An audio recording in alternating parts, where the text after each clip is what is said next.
وآله وأصحابه أجمعين أما بعد فيا عباد الله اتقوا الله حق تقاته ولا تموتن إلا وأنتم مسلمون. Ma'asyiral muslimin sidang Jumat rahimakumullah. Pada siang hari ini khatib akan menyampaikan nasihat Imam Ghazali dalam kitabnya Ihya Ulumuddin. Ada 5 cara kalau ingin menjadi seorang muslim yang baik, menjadi seorang mukmin yang baik. 5 cara ini biar mudah diingat, saya singkat dengan 5M. M pertama adalah mu'ahadah. M yang kedua muraqabah. M yang ketiga muhasabah. M yang keempat mu'aqabah. Dan M yang kelima adalah mujahadah. M yang pertama mu'ahadah, artinya kita ini telah terikat janji dengan Allah Subhanahu wa taala. Makanya kalau kepengen menjadi seorang muslim yang baik, janji-janji yang sudah kita iakan sama Allah kita penuhi, jangan kita khianati, jangan kita ingkari. Selama orang itu enggak mengkhianati, mengingkari janji, insyaallah kita akan menjadi seorang muslim yang baik. Sebab Allah Subhanahu wa taala tatkala masih di alam arwah, seluruhnya roh belum lahir di muka bumi ini, Allah sudah mempersaksikan. Itu Allah abadikan dalam surat Al-A'raf, surat yang ke-7 ayat 172. A'udzu billahi minasyaitonir rajim. Wa iz akhadha rabbuka min bani adama min duhurihim dzurriyyatahum wa asyhadahum ala anfusihim alastu bi rabbikum qalu bala syahidna an taqulu yaumal qiyamati inna kunna an hadza ghafilin. Allah telah mempersaksikan semuanya kepada roh-roh, bukankah aku adalah Rabbmu, zat yang berhak kau sembah, zat yang berhak kau taati perintahnya, zat yang berhak kau jauhi segala larangannya. Semua roh itu menjawab kompak, tidak ada yang melenceng. Qalu bala syahidna, betul ya Rabb, betul, kami bersaksi semuanya itu. Kenapa Allah persaksikan yang demikian? Antaqulu yaumal qiyamati inna kunna an hadza ghafilin. Jangan sampai nanti di hari kiamat kamu akan mengatakan sesungguhnya kami ya Allah dengan kesaksian ini, persaksian ini kami lengah, kami lalai. Allah tahu persis bagaimana manusia ini, hambanya yang berupa manusia inilah sering ingat sama Allah itu kalau lagi susah. Kalau sudah enak aja sering kali lupa sama Allah. Makanya sebelum lahir di muka bumi itu dipersaksikan janjinya agar dipenuhi. Kalau kita sudah bisa memenuhi janji sama Allah, kita mau minta apa akan Allah kasih. Itu pernyataan Allah dalam surat Al-Baqarah ayat 40. Wa aufu bi ahdi ufi bi ahdikum wa iyaya farhabun. Penuhi janjiku. Kamu minta apa akan aku penuhi. Demikian juga apa janji kita sama Allah banyak sekali. Di antaranya setiap habis sholat atau kita lagi sholat selalu ikrar janji sama Allah. Inna sholati wa nusuki wa mahyaya wa mamati lillahi rabbil alamin. Surat Al-An'am ayat 162. Sungguhnya sholatku ya Allah, ibadahku ya Allah, hidup dan matiku ya Allah semata-mata hanya untukmu, Allah Tuhan semesta alam. Tapi kenyataannya kita ini bohong. Kita ini bohong, dikasih waktu oleh Allah 24 jam siapapun orangnya sama. Hanya berapa menit yang digunakan untuk Allah? Kata dokter, kita tidur itu 8 jam. Berarti kalau dikasih umur 60 tahun, 20 tahun habis hanya untuk tidur. Undang-undang ketenaga kerjaan kita bekerja minimal 8 jam. Berarti dari 60 tahun umur kita, kalau umurnya itu 60 tahun, diambil 20 tahun lagi untuk kerja cari dunia. Tinggal 8 jam dalam sehari semalam. Kita pakai nonton bola 1,5 jam. Kita nonton, kita jalan ke sana kemari berapa jam, baca koran berapa jam, macet berapa jam. Apa betul hidup dan matiku kasih waktu 24 jam semata-mata untuk Allah? Bohong. Kalau kita mau jujur, bohong. Oleh sebab itu, ayolah kita ini jangan jadi orang yang khianat kepada Allah. Berapa banyak ayat-ayat yang diawali dengan kata-kata ya ayyuhalladzina amanu, 87 kali itu diulang-ulang oleh Allah di Al-Quran. Demikian pula janji-janji yang diawali dengan kata larangan, nahi, la, jangan. Di antaranya Allah menyampaikan dalam surat Al-Anfal ayat 27, ya ayyuhalladzina amanu la tahunullaha war rasul wa tahunu amanatikum wa antum ta'lamun. Hai orang yang ngaku iman, janganlah kamu khianat kepada Allah. Kalau kamu sudah lahir di muka bumi, janji jangan sampai kamu khianat sama Allah. Jangan khianat sama Rasulullah. Wa tahunu amanatikum, dan jangan khianat sama amanat-amanat yang telah diberikan kepadamu. Wa antum ta'lamun, kamu tahu kalau kamu itu khianat. Kita tahu bahwa contoh tatkala kita kerja sudah menandatangani MOU, surat perjanjian, seumpamanya kerja mulai masuk jam 8, keluar jam 4 seumpamanya, atau jam 5. Tapi kalau kita jam 3 sudah keluar, sedangkan kita tahu itu adalah termasuk khianat, perjanjiannya adalah jam 8 sampai jam 5, tapi jam 3 sudah kabur, berarti gaji Anda tercampur dengan barang haram. Wa antum ta'lamun, kamu tahu itu. Ngerti masuk jam kerja jam 8, tapi nyatanya seumpamanya datangnya jam 9, 1 jam Anda sudah khianat. Kali sebulan, kali setahun, kali berapa lama Anda bekerja. Ini semua tuh kalau dihisap berat nanti pertanggungjawabannya. Makanya kita harus banyak-banyak bersedekah, karena harta benda yang kita dapatkan ini tercampur dari barang yang haram, sengaja enggak sengaja. Demikian juga Allah telah menyampaikan dalam surat An-Nisa, ya ayyuhalladzina amanu la ta'kulu amwalakum bainakum bil batil. Hai orang yang ngaku iman, janji kamu, jangan kamu sama-sama kamu memakan harta bendamu dengan cara yang batil, yang enggak benar. Batil ini ada kalanya nipu orang, bohongin orang, korupsi, nerima suap, menyuap. Semua itu adalah barang-barang yang dilarang oleh Allah. Dan kita tahu hal itu. Rata-rata yang melakukan hal itu justru malah orang yang ngerti, bukan orang yang bodoh, saudara. Wa antum ta'lamun, kata Allah. Bagaimana kan bisa menjadi seorang muslim yang baik kalau saben waktu kita selalu khianat sama Allah Subhanahu wa taala dan Rasulnya. Yang kedua, kalau menjadi orang muslim yang baik, muraqabah harus ada pada diri kita. Muraqabah itu kita harus merasa diawasi oleh Allah. Hidup ini selama merasa diawasi oleh Allah, kita akan hati-hati, gak bakal kita ini mau berani berbuat maksiat, melanggar. Karena apa? Diawasi oleh Allah. Tapi mohon maaf, akhir zaman ini sifat muraqabah sudah mulai sirna di kalangan kita umat Islam khususnya. Sudah enggak merasa diawasi oleh Allah. Kalau orang hidup di dunia ini sudah enggak merasa diawasi oleh Allah, akibatnya enggak takut dosa, enggak takut adab-adab Allah.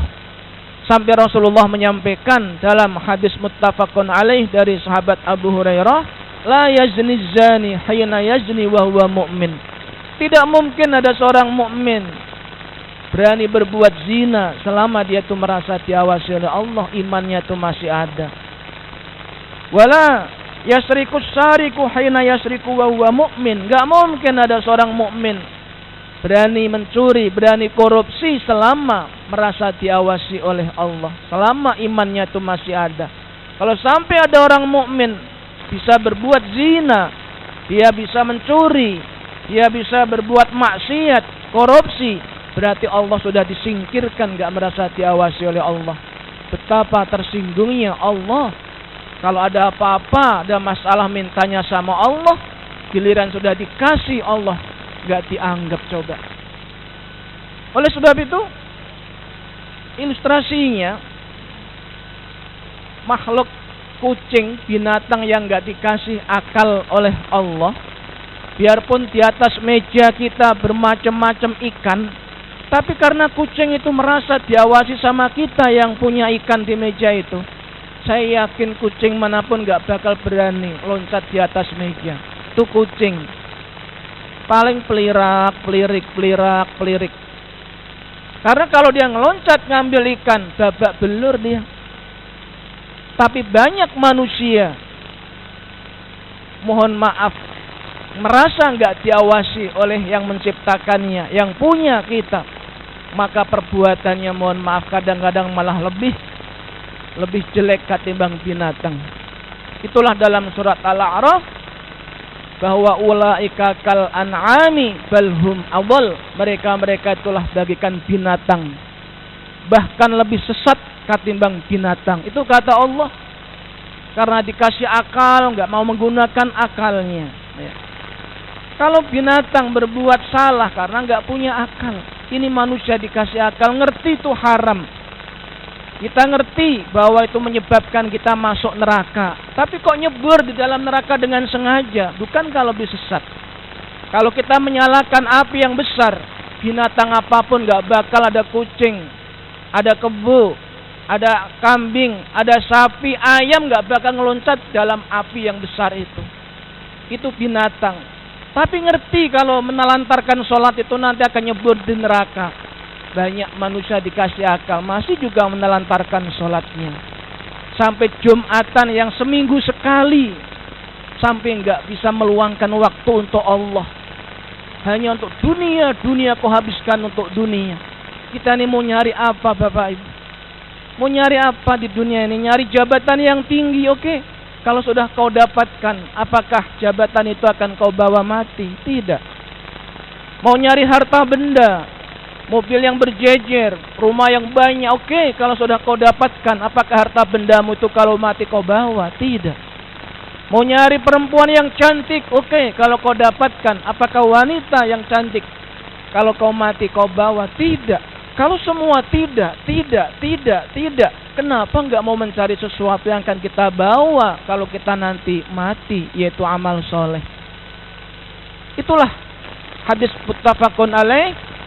Rasulullah telah menyampaikan bahwa yatba'ul mayyita salasun ahluhu wa maluhu wa amaluhu. Yang akan ikut jenazah kalau nanti kita mati itu cuma 3, sanak saudara keluarganya, nomor 2 adalah harta bendanya, yang nomor 3 adalah amalnya.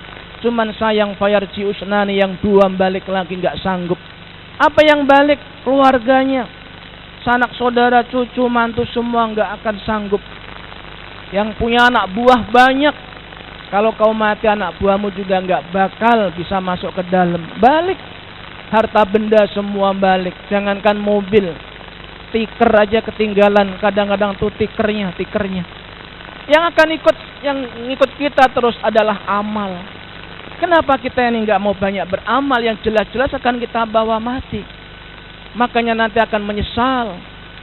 Mereka kalau sudah menyesalnya apa? Kalau sudah mau mati, laula akhartani ila ajalin qarib fa asaddaq wa akum minas solihin. Dalam surat Al-Munafiqun, ya Allah, jangan kau matikan dulu ya Allah. Aku banyak dosa ya Allah, hidupkan sebentar saja, kembali ke dunia. Aku janji aku akan menjadi orang yang soleh, akan jadi orang yang dermawan. Aku enggak pelit lagi ya Allah. Berapa banyak penyesalan itu di Al-Quran yang Allah sebutkan. Walau tara idil mujrimuna nakisu ru'usihim inda rabbihim Rabbana absarna wa sami'na farji'na na'mal sholihan inna muqinun. Hai Muhammad, kalau kamu tahu bagaimana orang-orang yang banyak dosanya itu nanti mau mati ngerengek sama Allah. Rabbana absarna, ya Allah kami sekarang melihat bagaimana azabmu, janjimu, ancamanmu itu terbukti. Kami mendengar semua dahsyatnya azabmu. Farji'na, kembalikan kami ke dunia lagi ya Allah. Aku enggak sanggup ya Allah.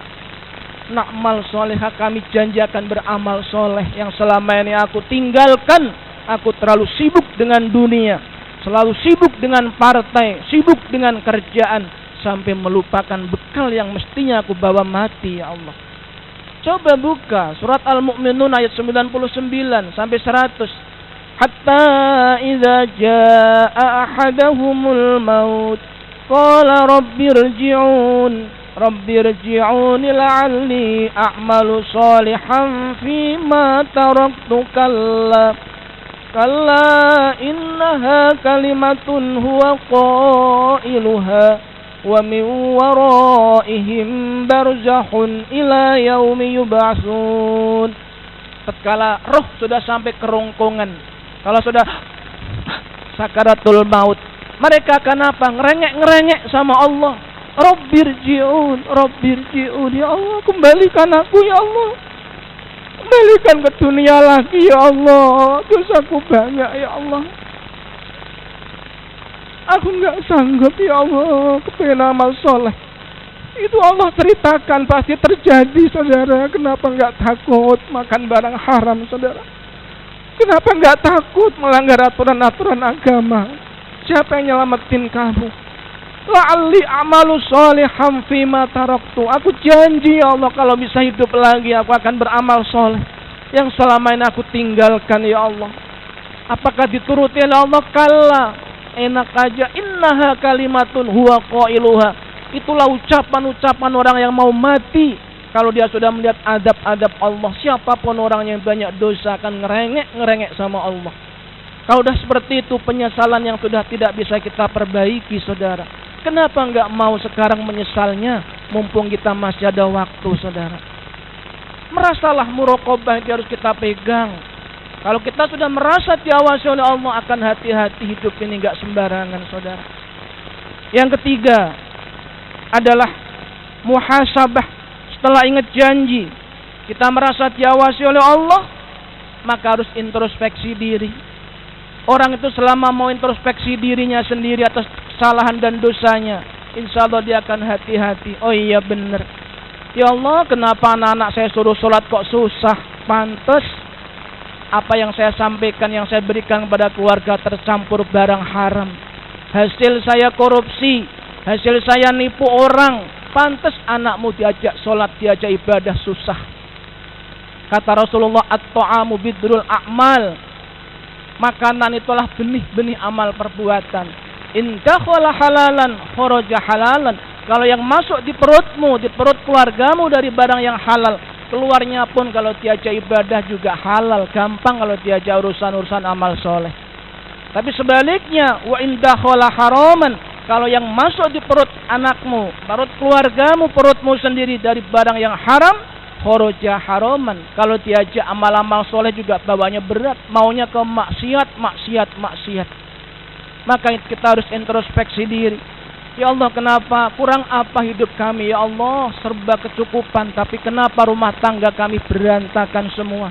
Istri enggak nurut, anak enggak taat, boro-boro ngaji, boro-boro tahajud, ketemu aja jarang, berantem rumah tangganya. Anda harus muhasabah. Makanya Rasulullah menyampaikan hadis riwayat Imam Ibnu Hibban dari sahabat Thauban, innal abda la yuhramur rizqu bidzambil ladzi yusibuhu. Seorang hamba ini akan ditutup rezekinya, dipampet oleh Allah. Bidzambil ladzi yusibuhu, disebabkan dosa yang pernah ia lakukan yang belum Allah ampuni dosa itu.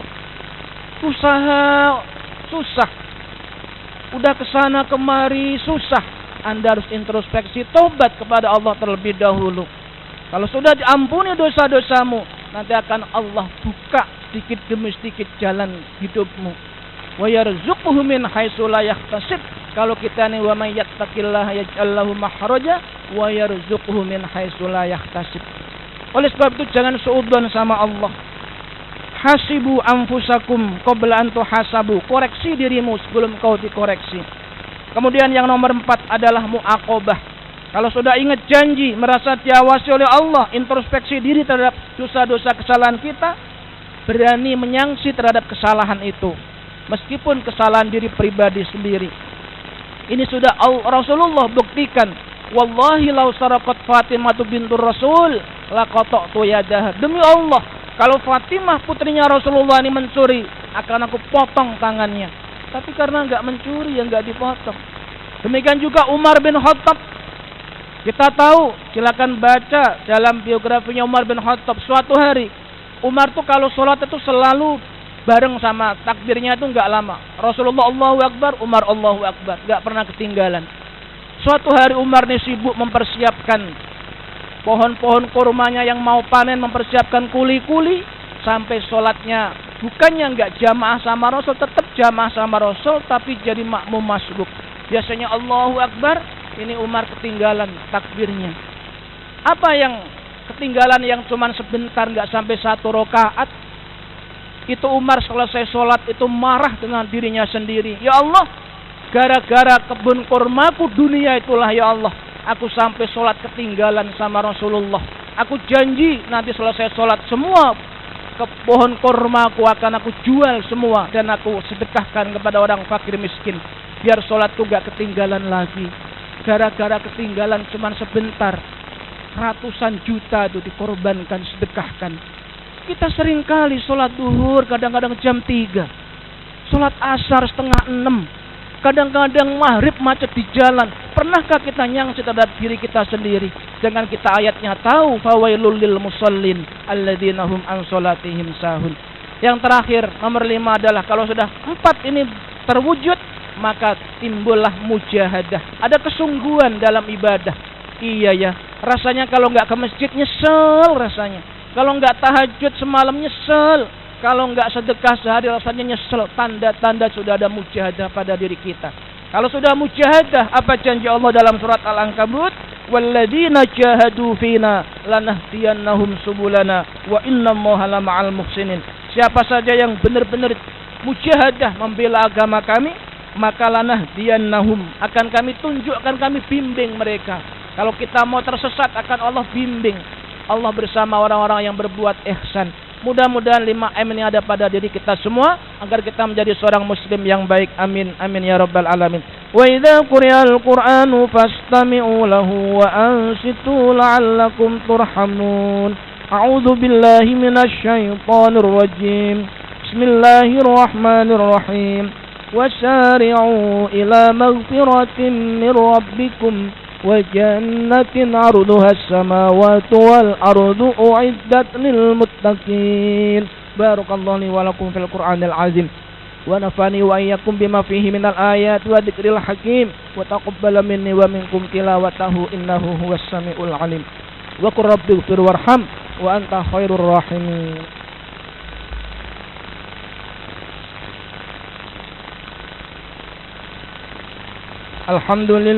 Alhamdulillahilladzi ja'ala taqwa libasas salihin. Ahmaduhu subhanahu wa ta'ala hamda 'abdin mu'tarifin bi sidqil yaqin. Asyhadu an la ilaha illallah wahdahu la syarika lahul malikul haqqul mubin. Wa asyhadu anna Muhammadan 'abduhu wa rasuluhu sayyidul awwalin wal akhirin. Allahumma shalli wa sallim wa barik ala sayyidina Muhammad wa ala alihi wa ashabihi ajma'in. Amma ba'du, fa ya ayyuhan nas ittaqullaha haqqa tuqatih ولا تموتن إلا وأنتم مسلمون واعلموا أن الله سبحانه وتعالى صلى على نبيه قديما وأمرنا بذلك إرشادا لنا وتعليما فقال تعالى ولم يزل قائلا عليما إن الله وملائكته يصلون على النبي يا أيها الذين آمنوا صلوا عليه وسلموا تسليما اللهم صل على محمد وعلى آل محمد كما صليت على إبراهيم وعلى آل إبراهيم وبارك على محمد وعلى آل محمد كما باركت على إبراهيم وعلى آل إبراهيم في العالمين إنك حميد مجيد اللهم اغفر للمؤمنين والمؤمنات wal muslimina wal muslimat al ahya'i minhum wal amwat innaka sami'un qaribun mujibud da'awat wa ya qadhiyal hajat. Ya Allah ya Tuhan kami, ampunilah sebanyak apapun dosa-dosa kami, ampunilah sekotor apapun diri kami, ampunilah segelap apapun masa lalu kami, ampunilah seburuk apapun akhlak kami, ampunilah segala kedurhakaan, kezaliman, kemunafikan dan kebohongan-kebohongan kami. Ampunilah dosa orang-orang yang pernah kami tipu, ampunilah dosa orang-orang yang pernah kami zalimi, ampunilah dosa orang-orang yang pernah kami sakiti, ampunilah dosa orang-orang yang pernah kami bohongi, dan bukalah hati mereka agar mereka berkenan memaafkan terhadap kesalahan-kesalahan kami. Rabbana atina fid dunya hasanah wa fil akhirati hasanah wa qina adzabannar. Ibadallah, innallaha ya'muru bil adli wal ihsan wa ita'i dzil qurba wa yanha 'anil fahsya'i wal munkari wal baghi ya'idukum la'allakum tadhakkarun. Fadhkurullahal 'azim yadhkurkum washkuruhu 'ala ni'amihi yazidkum was'aluhu min fadlihi yu'tikum wa la dzikrullahi akbar.